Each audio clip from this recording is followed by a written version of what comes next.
University life अक्सर इसे हम एक पोस्टर की तरह देखते हैं। कैंटीन की चाय, दोस्ती की हंसी और डेडलाइन की शिकायतें। लेकिन जरा रुकिए, जब आप कॉलेज की भारी भरकम फीस भरते हैं तो आप सिर्फ एक डिग्री नहीं खरीदते, आप एक व्यवस्था में प्रवेश करते हैं और उस व्यवस्था में आपके अधिकार होते हैं। समस्या यह नहीं है कि अधिकार नहीं है, समस्या यह है कि छात्रों को बताया नहीं जाता कि उनके पास भी सवाल पूछने की ताकत है, और जब जानकारी नहीं होती तो शोषण करना आसान हो जाता है। नमस्कार, मैं नितिन विश्वकर्मा। आज बात उसी पे, यूनिवर्सिटी में पढ़ने वाले छात्र आखिर किन अधिकारों के साथ आते हैं। सबसे पहले पारदर्शिता। आरटीआई एक्ट 2005 सिर्फ अफसरों के लिए नहीं बना था, यह छात्रों के लिए भी है। आप पूछ सकते हैं आपकी फीस का पैसा कहाँ गया, किस प्रक्रिया से भर्ती हुई, और हाँ, आपकी जांची हुई उत्तर पुस्तिका भी। सुप्रीम कोर्ट साफ कह चुका है, आंसर शीट किसी की निजी जागीर नहीं है, छात्र को देखने का पूरा अधिकार है। जानकारी छिपाना संस्था का अधिकार नहीं है, यह कानून का उल्लंघन है। जरा उस दबाव की बात करें जो अक्सर सिलेबस में नहीं लिखे होते।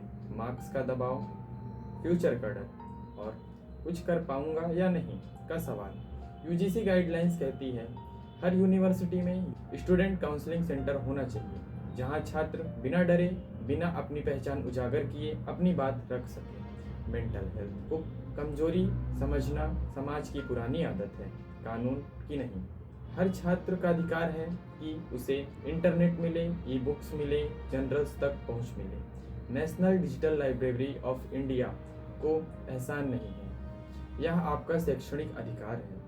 अगर कुछ छात्रों को सुविधा मिले और कुछ को नहीं, तो वह तकनीकी समस्या नहीं, यह भेदभाव है। अब सबसे असहज लेकिन जरूरी विषय, सुरक्षा।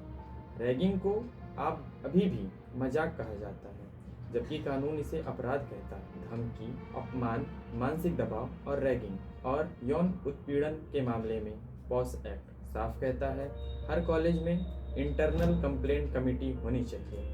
यह पद नहीं देखा जाता, सीनियर या प्रोफेसर, कानून सबके लिए बराबर है। छात्र सिर्फ उपभोक्ता नहीं, वे हिस्सेदार होते हैं। लैंगडो कमेटी की सिफारिशें कहती हैं छात्र संघ हो, छात्र परिषद हो, ताकि फैसले बंद कमरों में नहीं, संवाद से हो। लोकतंत्र यहीं से सीखा जाता है। अगर कॉलेज आपकी बात नहीं सुनता तो यह अंत नहीं। यूजीसी की ई समाधान पोर्टल छात्रों के लिए बना है, सीधा, कानूनी और प्रभावी। छात्र अकेला नहीं होता, कानून उसके साथ खड़ा होता है। बस शर्त यह है कि छात्र बोले। आखिर में बस इतना, अधिकार किताबों में सजाने के लिए नहीं होता, वे चुप्पी तोड़ने के लिए होते हैं। रैगिंग हो या उत्पीड़न हो या प्रशासनिक अन्याय, चुप रहना समाधान नहीं है। जागरूक छात्र सिर्फ अपने लिए नहीं, अपने साथी के लिए भी खड़ा होता है। अपने अधिकार जानिए, अपनी आवाज उठाएं, क्योंकि शिक्षा डर से नहीं, सम्मान से चलती है। धन्यवाद।